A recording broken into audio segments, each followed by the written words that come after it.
Good morning, everybody. Hope Savara here, talking about feet and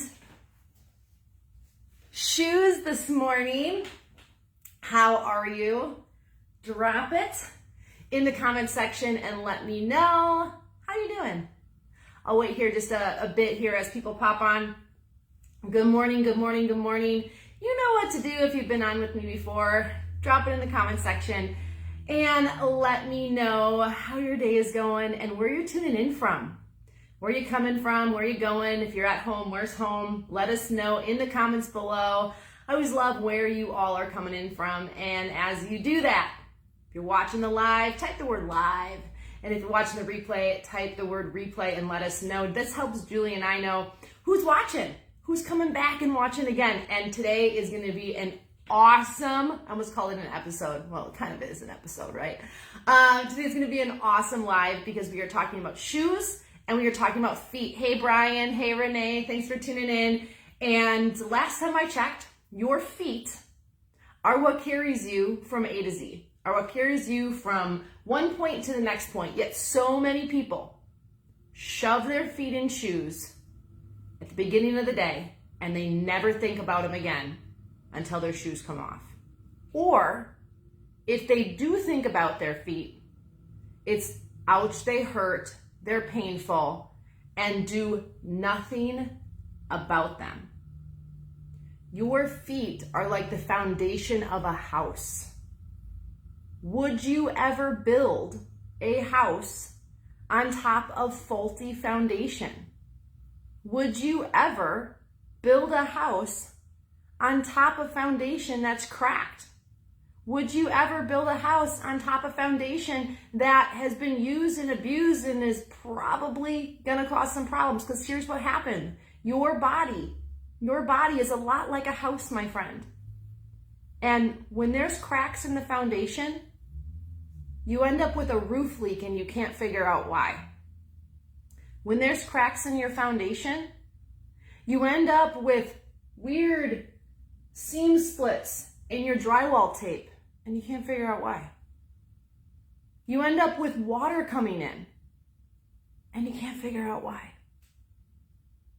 See, our body is a lot like a house in that when our feet have issues, many times we don't notice our feet, but instead we notice weird calf tightness, a tweaky knee pain that comes and goes, but only at certain times, back pain, hip flexor tightness, even shoulder pain and neck issues and headaches can all happen because your feet are not being taken care of properly.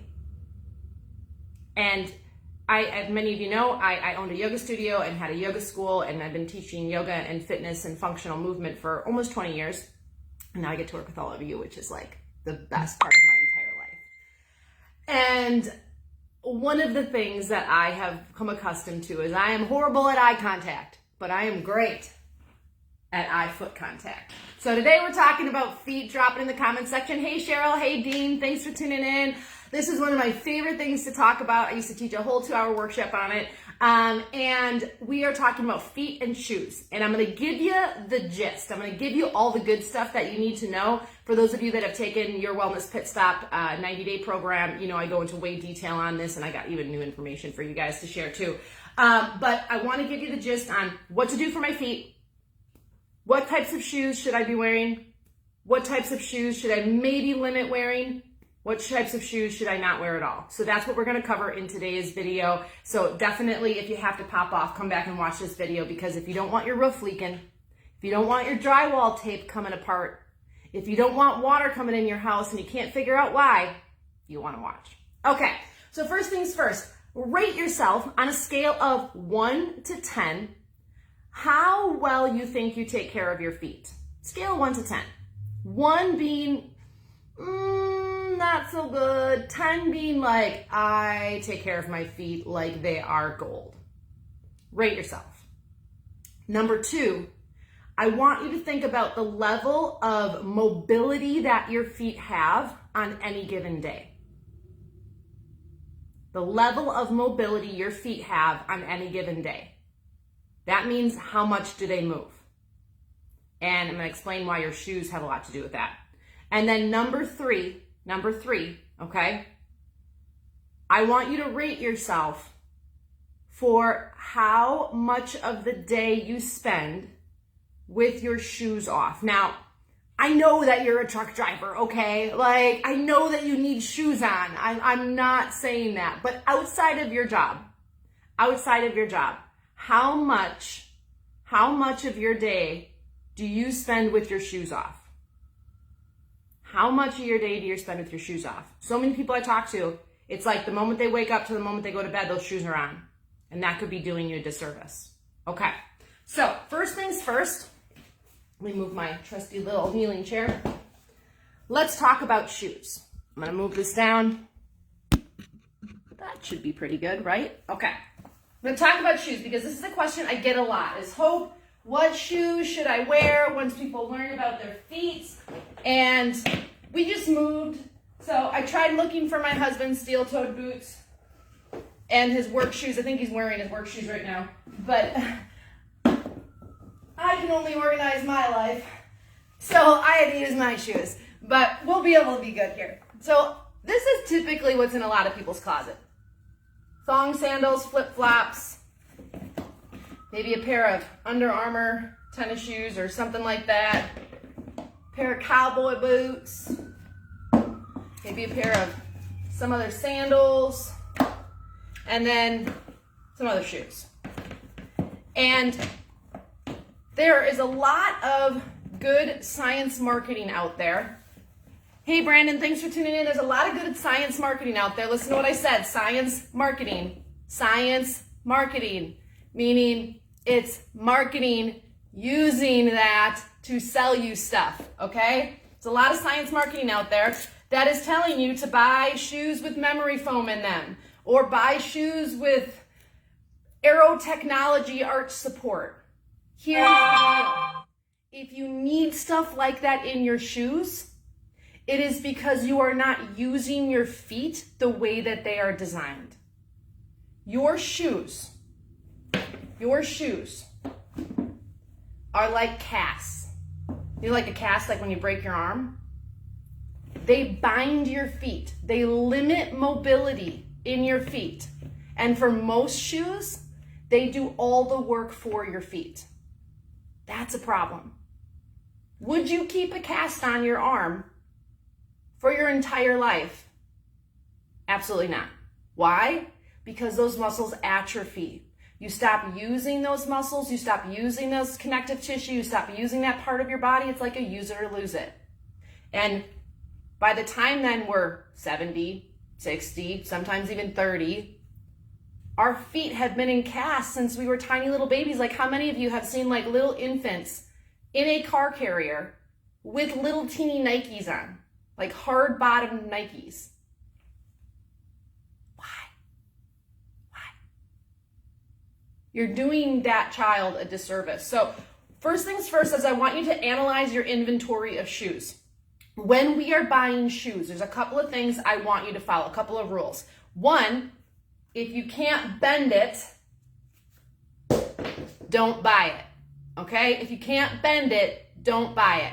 That shoe should be mobile. That shoe should be bendable and twistable, okay? That shoe should be bendable and twistable. If it's not, don't buy it. You are walking on a hard block. Your foot is meant to move. Your foot needs to expand and contract and use those muscles. Now, in certain situations, when my husband is at work, there's certain job sites he has to be on that he has to wear a steel-toed shoe. That's okay. I'm not saying never wear a cowboy boot again, okay? Because I would be a hypocrite if I said that I never did, and I do. I just wear them sparingly. But check your shoes. Bend and twist. Bend and twist. The second thing that I want you to look at, I keep some of these shoes around just for things like this, is I want you to look at the amount of cushion in the shoe, okay? So you can see like that's the top of the shoe. I can literally grab that. So that means there's this much cushion in the shoe. And do you see how it's thicker here and then it goes thinner here? So that means that you're walking all day long on a slight angle. It might not seem like a big deal. This is why you should wear shoes like this sparingly, because look at that. You ever see a pair of men's dress shoes? Like, they got a bigger heel than most women's shoes. Crazy, right? That pitch might not seem like a big deal to you, but here's what's happening very slowly and quietly and discreetly over time. That little bit of a pitch, that little bit of an angle, when you're standing, you're just up, just like this, but what it does, it pushes your hips forward. Now I'm tight here and I'm tight here. My muscles have to constantly stay active to hold me at that weird, slightly pitched angle. Your calves are another piece of that pie. That's why for women, when you wear like a wedge or a heeled shoe after like a night out and a wedding or whatever, you're like, oh my God, my legs hurt so bad.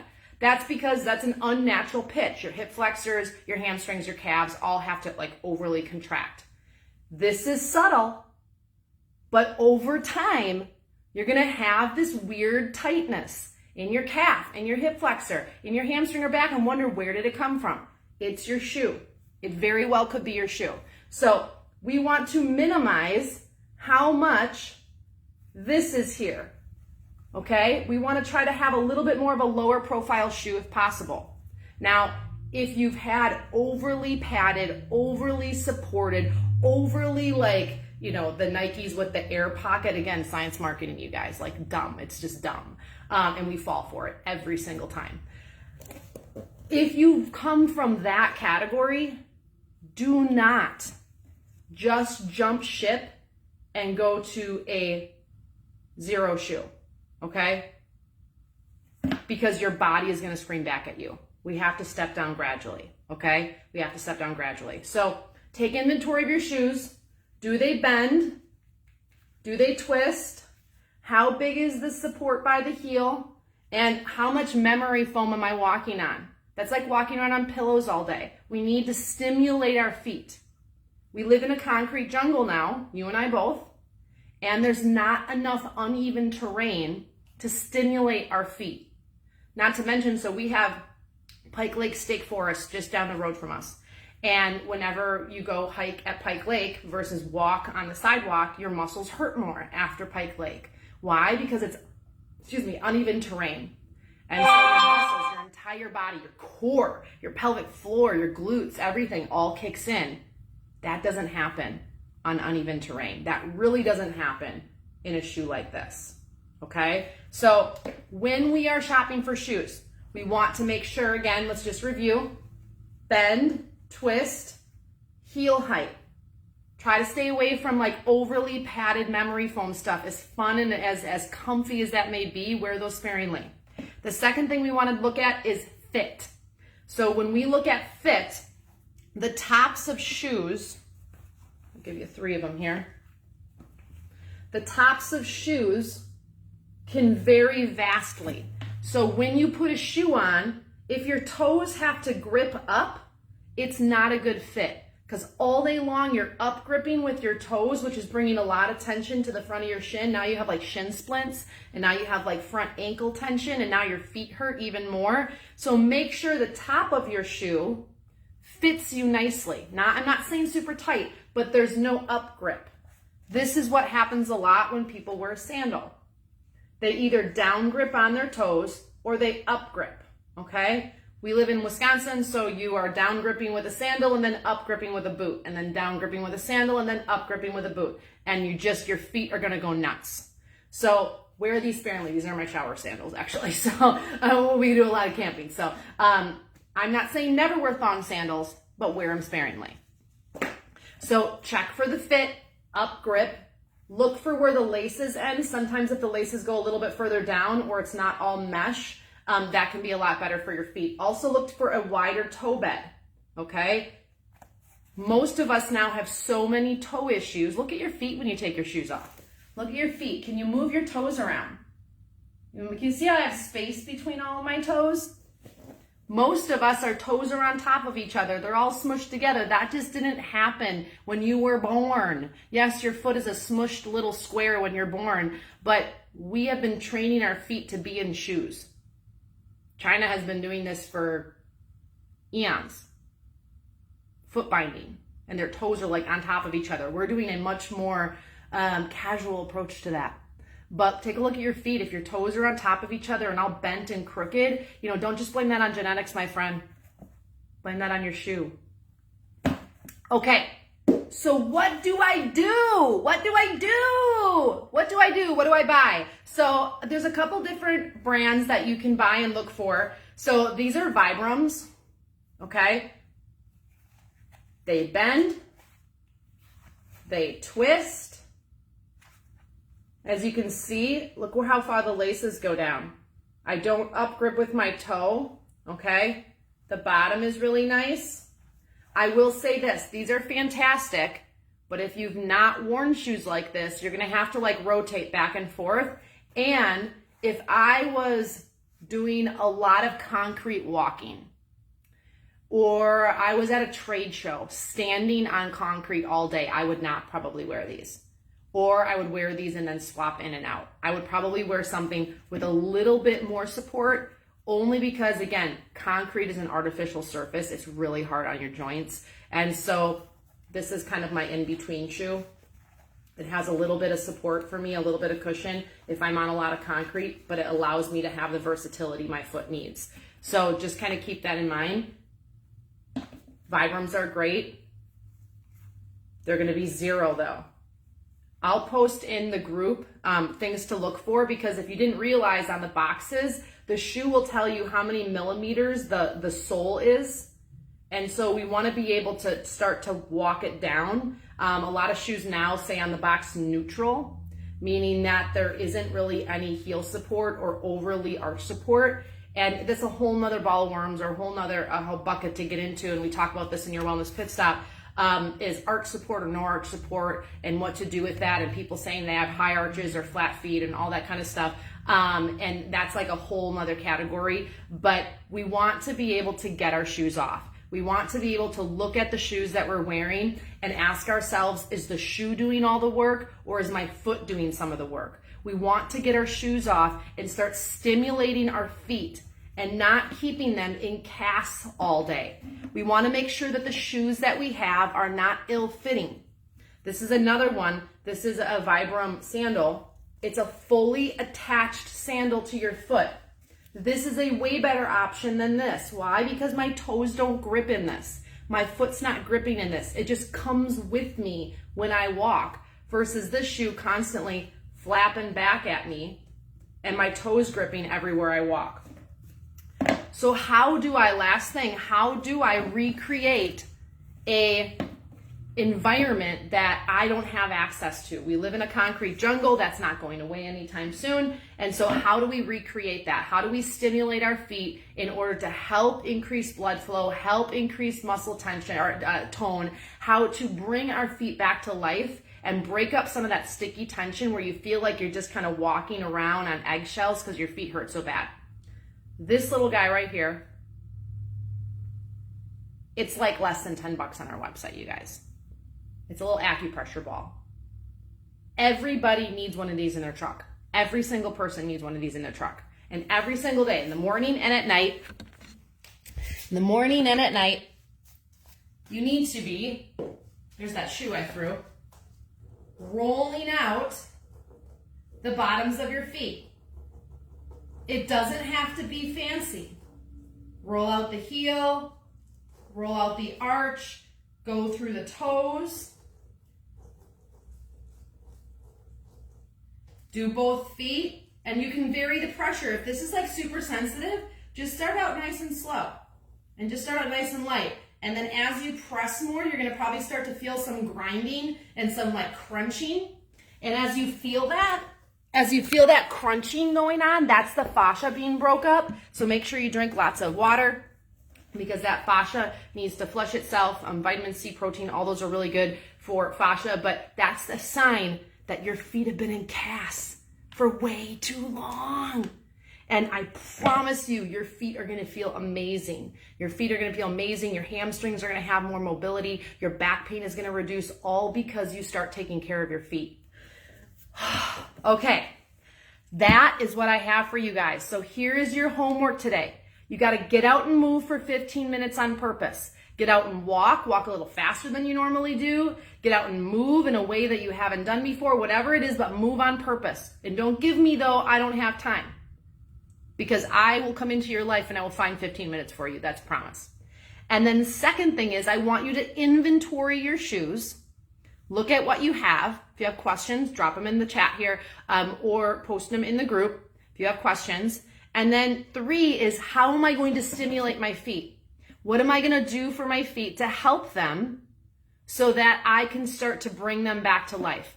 Because I don't want any of you being that little old lady or man shuffling, walking. You know how their feet never move? They actually like walk from their knees and their ankles never bend, their feet never move, their hips never move. Like, I don't want that for you, okay? So this is how we start that. This is how we start that. Not with fancy exercises, not with resistance bands, not with complicated movements, not with lifting weights. This is how we start bringing more functionality into our everyday life. This is how we reduce pain. This is how we feel good again. And that is what I want for you, my friend. All right, let's get to it. I'm doing this with you. I'm going to get out and move today. I'm going to get out and walk. I'm going to inventory my shoes, and I'm going to move my feet. Best investment. All right, guys, until next time, I will see you soon. Bye.